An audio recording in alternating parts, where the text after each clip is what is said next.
Arthur Penhaligon was a man who saw the world in brushstrokes. A disgraced art restorer, he lived in a cramped London apartment until he received a mysterious commission. An anonymous estate, Blackwood-Thorne, wanted him to restore a collection of paintings hidden in a remote, fog-drenched mansion in the moors of Cornwall. The mansion was a monument to rot, but inside the art was pristine. The collection was known as the Unfinished Gallery. On his first night, Arthur stood before the centerpiece, a massive portrait of a man sitting in a high-backed chair. The man had no face, only a swirling void of charcoal and oil. The title plate read, "The Landlord's Invitation." As Arthur cleaned the canvas with a specialized solvent, he heard it, a sound like dry leaves skittering across a floor. But the sound wasn't coming from the room. It was coming from inside the painting. "Apply the blue, Arthur," a muffled voice whispered from the void on the canvas. "The sky in here is starving." Arthur dropped his sponge. He watched in horror as a drop of his own sweat fell onto the canvas. The moment the liquid touched the oil, the faceless man in the painting moved. He reached out an arm, a two-dimensional limb of paint, and dragged the sweat drop into the canvas as if drinking it. Suddenly, the lights in the gallery flickered. The shadows of the other paintings, portraits of weeping women and hollow-eyed children, detached themselves from the walls. They didn't move toward Arthur. They moved toward the centerpiece, being sucked into the faceless man's void. "My name is Silas Vane," the voice whispered again, clearer now. "I am the curator of the folded world. Your grandfather owed me a masterpiece, Arthur. Since he died without painting it, I suppose I'll have to paint it, using you." Arthur turned to flee, but the doors to the gallery had vanished. In their place were two massive, ornate frames containing paintings of the very hallway he had just walked through. If he stepped through them, he realized he wouldn't be leaving. He would be stepping into the ink. Arthur backed away from the painted doors, his heart hammering against his ribs like a trapped bird. The gallery felt smaller now, the frames on the walls leaning inward as if to listen to his ragged breathing. He stumbled toward a side door, a real wooden door, and burst into the restoration lab. It was a room filled with jars of powders, oils, and brushes. But as he turned on his flashlight, he realized the powders weren't minerals. One jar was labeled First Heartbreak, Viridian. Another, Last Breath of a Soldier, Crimson. "Don't touch those," a woman's voice hissed. Arthur spun around. Standing beside a large landscape painting of a frozen moor was a woman in a tattered 19th century dress. Her skin had the texture of cracked eggshells, and her eyes were a flat, matte gray. She wasn't standing in a room. She was leaning out of the canvas, her torso emerging from the painted snow. "I'm Eleanor," she whispered. "I was the apprentice here in 1922. I stayed too late. I let my eyes close for just a second. What is this place?" Arthur gasped, clutching a jar for defense. "The Pigment Pit," Eleanor replied, pointing to the floor. Beneath the floorboards, a low, rhythmic grinding sound vibrated. "Silas Vane doesn't just want art. He wants a window into our world. But to make a window, he needs soul-saturated oil. He grinds the memories of those who enter this house to create his colors." Suddenly, the floorboards began to bleed a thick, oily black liquid.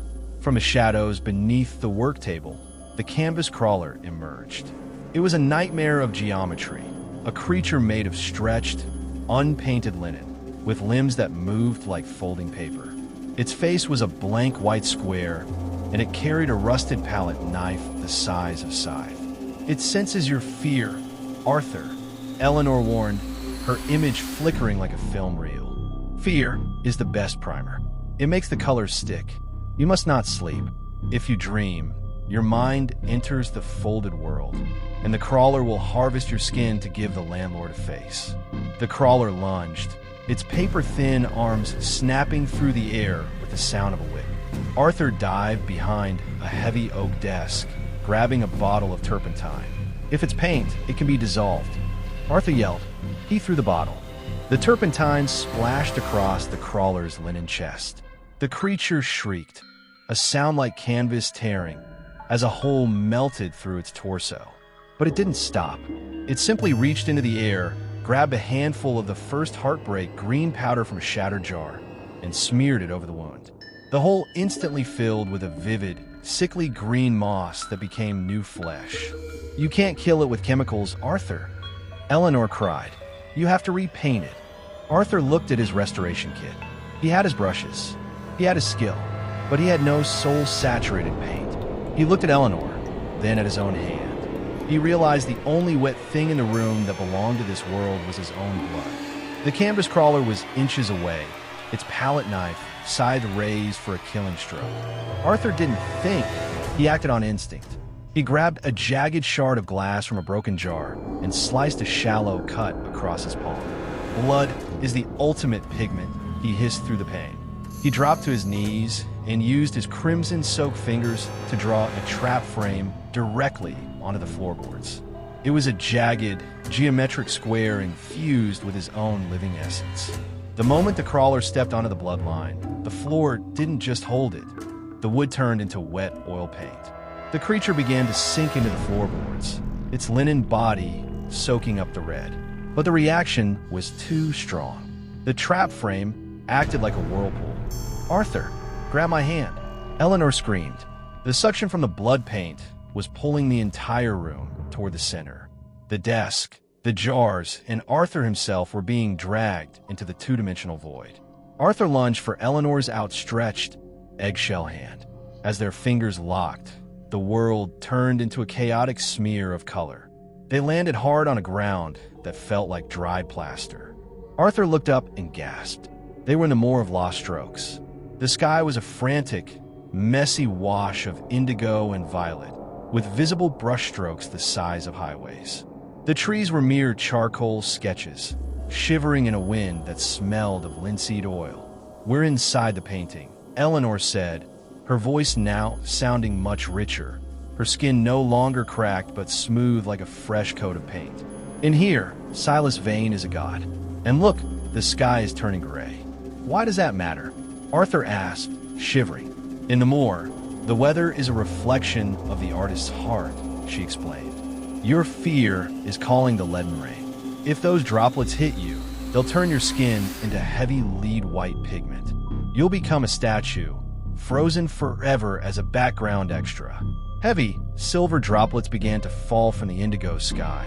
Where they hit the charcoal trees, the sketches snapped under the weight of the metal. "We have to find the horizon line," Eleanor urged, pointing toward a distant, glowing golden thread that separated the moor from the violet sky. "It's the only seam where the layers of the painting aren't dry yet. If we reach it, we can slip into the underpainting, the basement of reality." As they ran, the ground began to shift. The hills moved like waves of thick impasto. Suddenly, a massive, shadowy figure rose from the horizon. It was the landlord, Silas Vane, but here he was a mountain of dark oil, his faceless head blocking out the painted sun. "Arthur!" The mountain boomed, the sound vibrating through the very soles of Arthur's boots. "Why run? You have such a lovely sienna in your eyes. I need it for the autumn of my soul." The landlord reached down with a hand that spanned miles, his fingers descending like 5 pillars of wet, black ink. The landlord's ink-black fingers slammed into the moor with the force of a collapsing skyscraper. The ground, thick with layers of dry paint, shattered like glass. "Jump!" Eleanor screamed. They leaped toward the horizon line, the glowing golden thread that pulsed like a live wire. As Arthur's body touched the light, he felt a sensation of being dissolved. His three-dimensional weight vanished, and he became a single, flickering thought. They fell through the layers. They passed through the varnish layer, which felt like drowning in thick honey, then through the color layer, a dizzying strobe light of every hue imaginable. Finally, they hit the bottom, the underpainting. This world was devoid of color.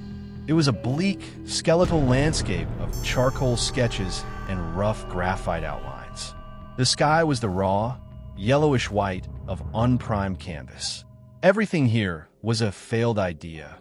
Distorted buildings that didn't follow gravity and creatures that were half-drawn, with missing limbs or hollow chests. This is where the veins hide the things they couldn't perfect, Eleanor whispered. As they walked through a forest of unfinished trees, they came across a village of sketches. Figures sat around a flickering fire made of orange chalk. As Arthur approached, one of the figures stood up. He looked remarkably like Arthur, but his face was rendered in the style of an 18th century charcoal drawing. "Arthur Penhaligon?" the sketch asked, his voice sounding like sandpaper on stone. "I am Thomas, your great-great-grandfather. I was the first to be taken." Arthur stared in shock. "You've been here for 300 years. There is no time in the underpainting," Thomas said, gesturing to the others. "Only the weight. Every Penhaligon has been a master of light, and every vein has been a thief of it. They didn't just want our talent, they wanted our visual memory. By trapping us here, they take our ability to see beauty in the real world." Suddenly, the white canvas sky above them began to tear. A giant silver needle, the landlord's stitchblade, pierced through the clouds. It was sewing the underpainting shut. "He's sealing a layer," Thomas yelled. "If he finishes the stitch, the underpainting will be compressed into the layer above it. Will be flattened into nothing but shadows beneath a coat of blue paint." The ground began to vibrate as the massive needle dipped in and out of the world, pulling a thick, black thread that hummed with dark energy. Every time the needle struck, a part of the underpainting was erased. "There is a way out," Thomas said, grabbing Arthur's arm. "But it requires the eraser's sacrifice. One of us must stay behind to hold the blind spot open, a hole in the canvas where the landlord cannot see." Eleanor looked at Arthur, her matte gray eyes reflecting the white void of the sky. "I've been a sketch for 100 years, Arthur. I don't know if I can exist in the light anymore, but you still have the true pigment in your veins." The silver needle of the landlord descended again, sewing the sky to the earth with a finality that felt like a death knell. The charcoal forest was being crushed, flattened into a two-dimensional graveyard. "Go, Arthur! Now!" Thomas shouted, his outline flickering as the pressure of the upper layers increased. With Eleanor's help, Arthur was pushed into the blind spot, a jagged rip in the center of the underpainting where the canvas had rotted away. He tumbled through the tier and landed not in a forest, but on a floor of polished obsidian. He was in the Gallery of Screams. The walls were lined with thousands of small, ornate frames. Inside each one wasn't a picture, but a single, trapped ray of pure light, stolen from sunsets, the first light of spring, and the sparkle in a lover's eye. These lights were vibrating, emitting a high-pitched, harmonic wail that sounded like a choir of ghosts. "So, the restorer wants to be the savior," a voice echoed. Arthur turned to see a figure standing in the center of the gallery. It was himself, but this mirror self was terrifyingly beautiful. His skin was plated in 24-karat gold leaf, and his eyes were faceted diamonds that refracted the stolen light. "I'm everything you ever wanted to be, Arthur," the mirror self said, admiring his own golden hands. "I'm the perfect artist. I don't need to restore others' work. I am the masterpiece. Join me. If you merge with me, we can live forever in this gallery, eternal and unaging." Arthur looked at his own hands, stained with blood, charcoal, and dirt. He felt the weight of Thomas and Eleanor's sacrifice. "You're not an artist," Arthur spat. "You're a statue. Art is about the mess, the mistakes, and the fact that it ends. You're just a trophy in a dead man's house."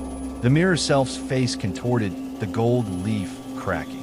"Then you are just a waste of pigment." The golden double lunged at him. His touch was like molten metal, searing Arthur's skin.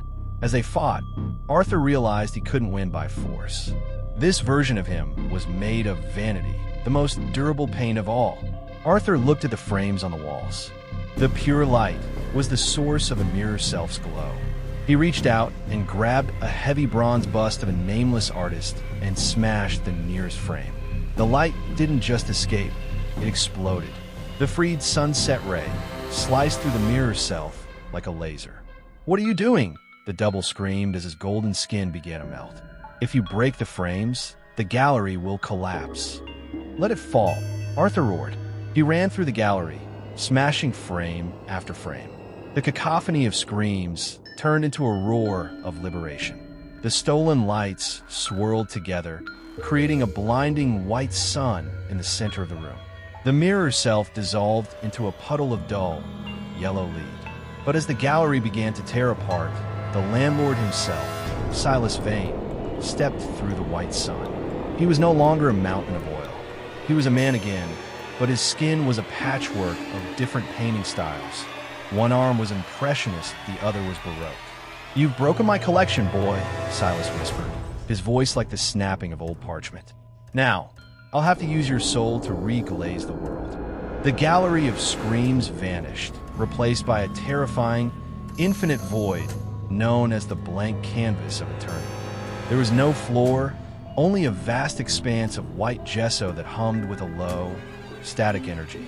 Silas Vane stood across from Arthur, his patchwork skin shimmering. He held a brush carved from a human femur, the bristles made of silver hair. "In this place, Arthur, thought is pigment.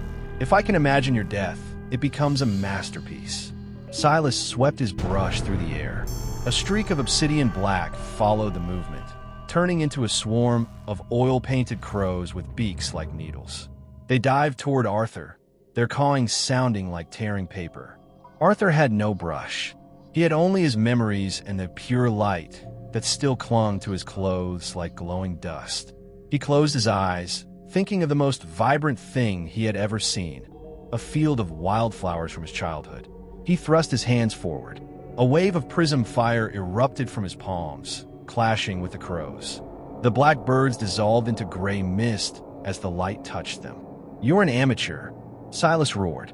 He began to paint frantically in the air. He created a cage of crimson gilt, the bars made of the first heartbreak pigment Arthur had seen earlier. The cage slammed down around Arthur, the red bars burning his skin. "Look at yourself," Silas laughed, "a restorer of dead things. You spend your life in the shadows of better men. Why struggle? Let me paint you out of the story." Arthur felt the crimson bars draining his will. He looked at his hands and saw they were beginning to turn transparent. The color was being sucked out of his soul. "I don't just restore," Arthur whispered, his voice cracking. "I reveal." He realized Silas was a collector of existing things, but Silas couldn't create anything new. Every color Silas used was stolen. Arthur reached deep into his mind, past his childhood, past his training, to the moment he first felt the urge to create. It was a feeling of pure, wordless potential. He combined the pure light of the stolen sunsets with the blood on his palm and the memory of his own breath. He wasn't thinking of a color he had seen before. He was dreaming of the Eighth Hue, the color of the soul's survival. A new light began to bleed from Arthur's chest. It wasn't red, blue, or yellow. It was a shimmering, iridescent void gold that defied the laws of optics. He grabbed the bars of the crimson cage. The Eighth Hue flowed from his fingers, and the bars didn't just break. They turned into harmless bubbles of soap. "Impossible!" Silas shrieked, his patchwork face beginning to peel. "That color doesn't exist in the spectrum. It exists in the artist," Arthur said, stepping forward. He didn't strike Silas. Instead, he reached out and touched Silas's chest, right where a heart should be. He began to unpaint him. He used the Eighth Hue to dissolve the layers of stolen styles, stripping away the Baroque arm, the Impressionist face, and the Gothic torso. Silas screamed as he was reduced to his original sketch. Beneath all the stolen art, the landlord was nothing but a small, shivering outline of a man who had been too afraid to ever create his own beauty. But the blank canvas began to shake. Without the landlord's will to hold it together, the void was collapsing back into the physical world. Arthur's eyes snapped open. He was no longer in a void of white gesso. He was lying on the cold, mahogany floor of the Blackwood-Thorne restoration lab. But the world didn't look right. The air was thick and smelled violently of turpentine and wet linseed oil. The mansion was no longer a house. It was a living mural. The walls were rippling like water.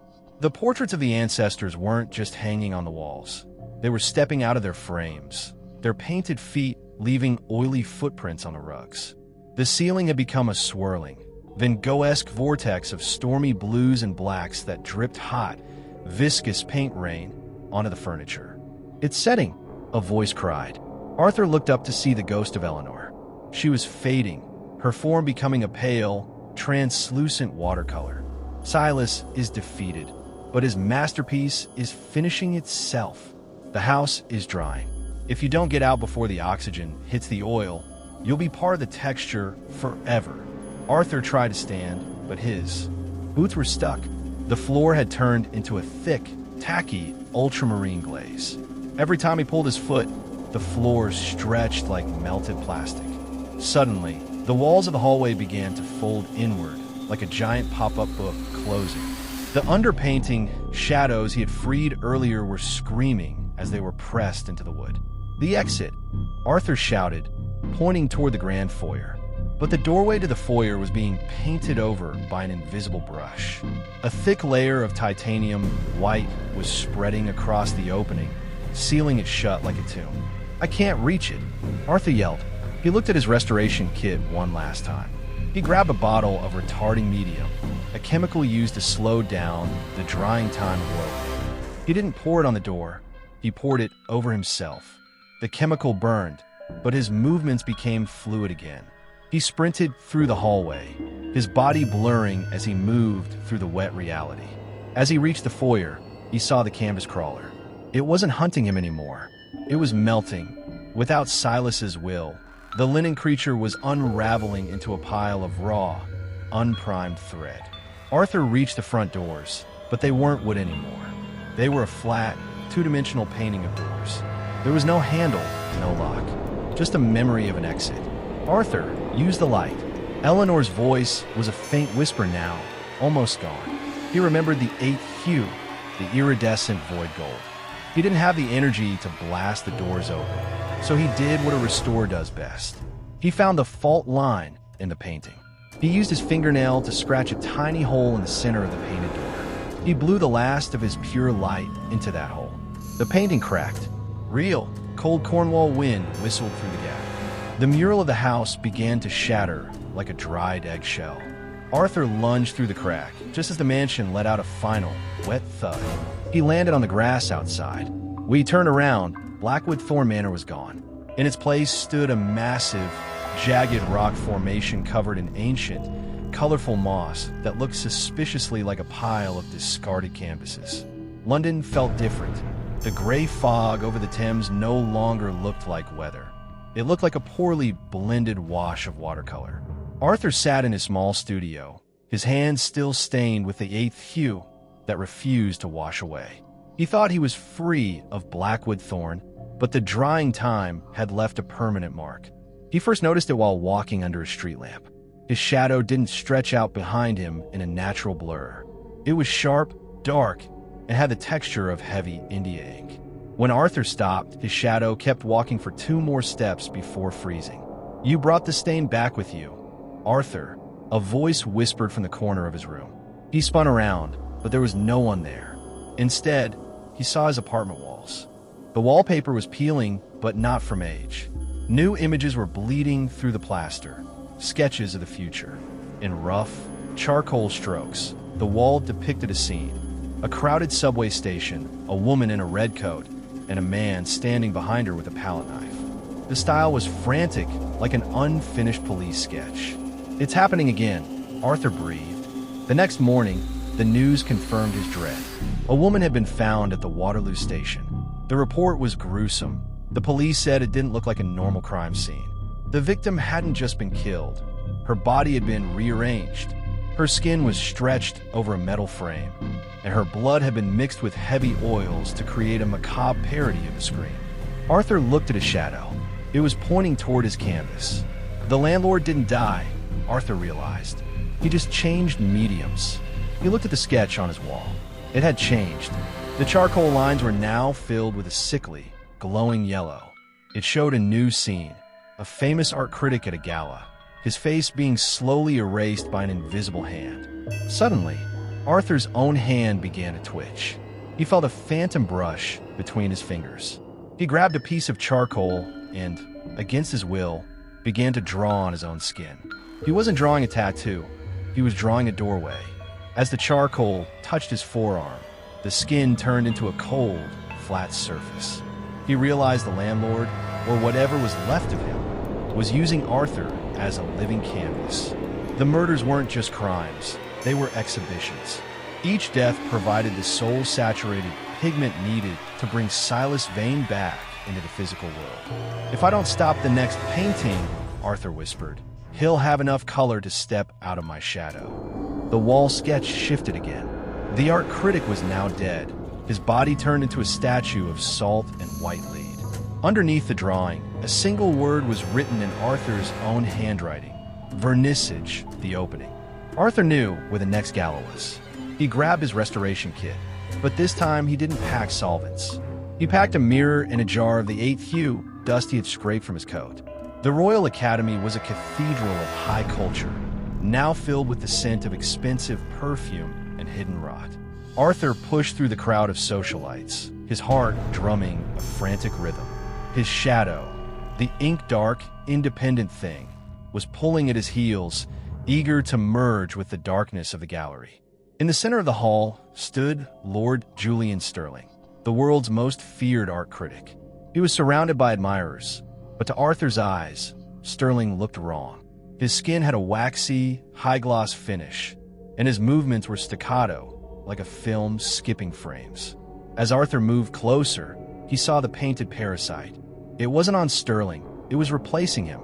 Beneath the critic's silk suit, his flesh was dissolving into a messy sketch of muscle and bone. "Ladies and gentlemen," Sterling's voice cracked like drying lacquer.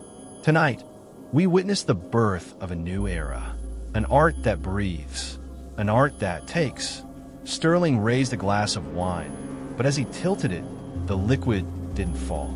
It turned into a stream of deep ochre paint that hung suspended in the air. The guests gasped, thinking it was a clever holographic trick. But Arthur saw the truth. The room was being framed. The edges of the gallery were beginning to grow gold leaf borders. The ceiling was becoming a heavy, oil-painted sky of thunderclouds. The gala was being turned into a masterpiece titled "The Massacre of the Elite." "Silas, stop this!" Arthur screamed, drawing his hand mirror. Sterling, or the thing wearing him, turned. His eyes weren't eyes anymore. They were two dabs of wet, black paint. "Arthur, my favorite canvas. You've come just in time for the final coat." The painted parasite lunged, its limbs stretching into long, jagged brushstrokes of shadow. Arthur held up the mirror. "You want a reflection?" Arthur roared. "Take them all." He didn't just show the creature his own face. He turned the mirror toward the stolen, pure light, glowing in his own palm. The Eighth Hue hit the mirror and refracted, creating a kaleidoscope of impossible colors that flooded the room. The effect was instantaneous. The parasite shrieked as the world of reflections opened behind the glass. The mirrors in the gallery began to act like vacuum cleaners for the soul. The painted ceiling, the suspended wine, and the golden borders were all sucked into the silver surfaces of the mirrors. But the parasite was strong. It hooked its ink claws into Arthur's shadow, dragging him toward the nearest mirror. "If I go in," the creature hissed, "you come with me? We shall be a duet of ghosts in the glass." Arthur felt his body flatten. His feet were already becoming two-dimensional, merging with the polished marble floor. He looked into the mirror and saw the world of reflections, a cold, silver graveyard of every image ever discarded by humanity. "Arthur, break the glass." The voice of Thomas, his ancestor, echoed from the void. "It's the only way to sever the link." But Arthur knew that if he broke the mirror while he was halfway inside, his soul would be shattered into a million shards of glass and pigment. The pull of the mirror was absolute. Arthur's legs had already vanished into the silver surface, becoming nothing more than a charcoal sketch reflected in the glass. The painted parasite, the last vestige of Silas Vane, grinned with Sterling's melting face, its ink claws sinking deeper into Arthur's chest. "We are eternal now, Arthur," the creature hissed. "A masterpiece that never dries." Arthur looked around the gala. The guests were frozen, half-painted into the walls. If he didn't act, London would become the world's largest, deadliest gallery. He looked into his palm at the flickering Eighth Hue. It was fading. He only had enough soul left for one final movement. "I'm not a masterpiece," Arthur whispered, his voice vibrating with the hum of the glass. "I'm an eraser." Arthur didn't try to pull away. Instead, he leaned into the mirror, pressing his glowing palm against the silver surface. He didn't use the light to fight. He used it to overwrite. He channeled every memory of his life. The smell of his first set of oils, the cold wind of Cornwall, the touch of Eleanor's hand, and turned them into a solvent. He wasn't just killing Silas. He was performing a total restoration on reality. "What are you doing?" The parasite screamed as the void gold light began to dissolve the mirror from the inside out. "I'm deleting the exhibition," Arthur said. He triggered the final stroke. The Eighth Hue exploded into a blinding, white-out glare. It was the color of a blank canvas before the first mark is made. The color of pure, terrifying potential. The light consumed the mirror, the parasite, and Arthur himself. The Royal Academy shook. Every mirror in the building shattered simultaneously, raining silver dust like snow onto the guests. The painted clouds on the ceiling evaporated into thin air. Lord Julian Sterling collapsed to the floor, human once more, though he would never remember who he was. When the dust settled, the gallery was just a room again. There were no golden borders, no ink claws, and no screaming shadows. But Arthur Penhaligon was nowhere to be found. 1 year later, a small, independent art gallery opened in a quiet corner of London. It had no name on the door, only a small symbol of a hand holding a brush. Inside, there was only one piece of art, a massive blank canvas of the highest quality. People who visited the gallery reported a strange phenomenon. They said that if they stood before the blank canvas long enough, they would see a faint, shimmering image of a man. He looked like a restorer, his hands stained with colors that didn't exist in nature. He wasn't trapped. He was watching. Occasionally, a visitor would find a small charcoal sketch on their own wall at home the next day, a warning of a danger avoided or a glimpse of a beauty yet to come. The whispering canvas was no longer a prison. It had become a shield. Arthur had become the varnish of the world, the invisible layer that protects the art of living from the shadows that try to steal its light.